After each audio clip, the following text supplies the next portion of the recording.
guys, selamat datang di 1% Podcast. 1% Podcast adalah bagian dari 1% startup life school terbesar di Indonesia.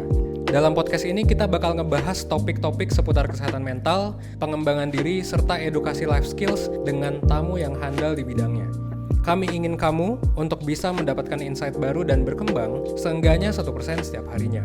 So that's all. Enjoy 1% Podcast untuk hidup seutuhnya.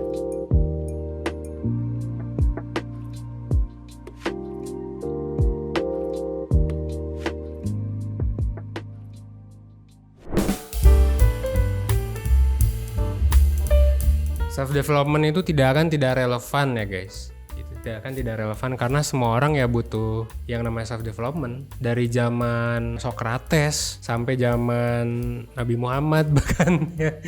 Sampai zaman banyak lah, zaman Roma gitu kan, zaman Yunani itu ya semua ada value dalam hal self-development gitu. Jarang yang tren itu dalam suatu zaman yang tidak berkaitan dengan self-development. Ya self-development itu tidak relevan.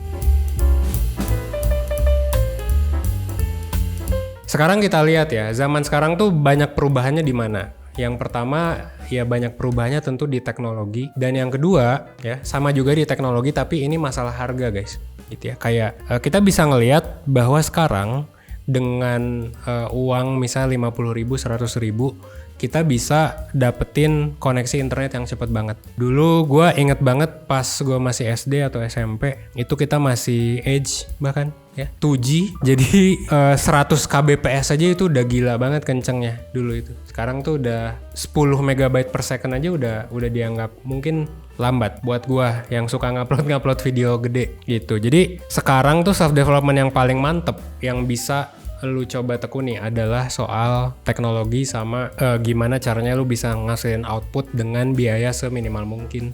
Jadi maksudnya gimana? Maksudnya ya sekarang tuh udah banyak opportunity guys ya. Udah banyak opportunity untuk lu mau bikin buku, lu mau bikin video gitu kan. Sekarang juga gue cuma pakai iPhone doang syutingnya. Ini juga ya sebenarnya nggak perlu lah. Meskipun ini agak mungkin sedikit pricey gitu ya. Tambah lighting paling berapa ratus ribu gitu. Ini tuh dulu nggak bisa di-achieve guys. Berapa tahun lalu itu nggak bisa di-achieve dengan budget segini doang gitu. Sekarang tuh ini semua bisa di-achieve. Ditambah dengan laptop makin murah, HP makin murah dan lain sebagainya. Ya udah, tinggal kapan mau mulai aja dari teman-teman gitu. Jadi saran gue sih perhatikan dengan baik kondisi zaman sekarang tuh apa sih yang lagi maju, dan ketika sesuatu itu lagi maju biasanya harganya kan jadi lebih murah atau sebaliknya sih jadi makin mahal banget. Tapi lu cari aja harga yang jadi makin murah. Nah lu bisa beli itu sesuatu di sana, lu bisa develop diri lu di sana gitu. Dan kalau dalam bidang gue ngelihat sekarang yang lagi murah banget tuh ya itu koneksi internet, harga teknologi dan juga kemajuan teknologi, which lu bisa menggunakan segala macam rupa sekarang itu dengan budget yang minimal. Sayangnya sekarang itu ya orang-orang lebih suka itu kali ya main sosmed gitu kan, tapi nggak dimanfaatin buat apa-apa gitu kan, atau beli gadget yang paling mahal gitu ya, yang ada pro-nya gitu atau yang ada ultranya tapi kagak dipakai buat apa-apa gitu. Itu menurut gue sangat disayangkan ya. Kebiasaan anak muda zaman sekarang tuh bukan produktif ya jadinya, malah jadi konsumtif banget gitu, konsumtif dan nggak ada maknanya gitu.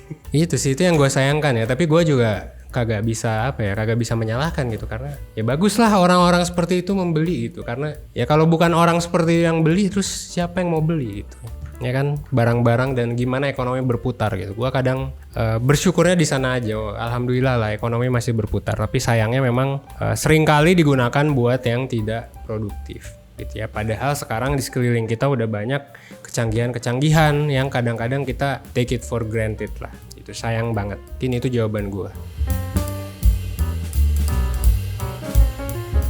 Ya karena menyesuaikan dengan zaman aja gitu. Kayak misalnya meskipun gua nggak pro bajakan lah, atau nggak usah bajakan lah, Kindle lah misalnya. Dulu tuh beli buku impor ya guys, itu lu harus ke Singapura dulu kali untuk dapetin itu. Dan di Indonesia mungkin di toko buku kayak Peri Plus atau apa gitu, itu kan bisa telat 5-6 bulan untuk lu dapat suatu buku yang terbaru gitu, ya kan? Di zaman sekarang, lu kalau aware sama teknologi, lu kalau beli Kindle ya, dan lain sebagainya yang bekas aja gitu, yang harganya sejutaan, itu bisa ngasih lu value jauh lebih banyak gitu loh. Atau kayak ya bajakan lah misal gitu. Kan kita orang Indonesia ya, hukum bajakan di kita belum semantep itu. Kalau di luar negeri sih bisa ditangkap bisa kena denda langsung. Di Indonesia gitu, ya kalau misalnya kita mau, ya ini teknik gue sih dulu ya, sering ngebajak pas lagi skripsi dan lain sebagainya. Gue baca di adalah salah satu website ya, Sci-Hub, dan juga buku-buku juga kadang-kadang gue ngebajak dulu gitu. Tapi untungnya ada perpustakaan UI ya gitu, ada Crystal of Knowledge. Jadinya gue kagak perlu ngebajak gara-gara banyak buku self development di sana. Itu kayak gue nggak kebayang sih kalau gue nggak pakai tools itu, even yang ilegal kali ya. Tapi of course buku-buku di sini juga banyak yang gue beli setelah gue dulu ngebajak. Jadi kayak ya, sebagai penebusan dosa kali ya, dulu pernah membajak gitu. Sekarang udah punya duit, ya udah gue beli. Itu sih guys. Jadi menurut gue sih itu sangat berhubungan dengan self development karena guys, dari depan mata kita nih lu bisa baca buku nih. Google Books, Apple Books, gila. Tapi berapa banyak sih orang yang pakai iPad buat itu gitu? Berapa banyak sih orang yang pakai laptop diutilize buat itu semua gitu? Kebanyakan sih buat hahihi doang ya. Ya, sayang sekali. Ya, kurang lebih seperti itu guys. Thank you.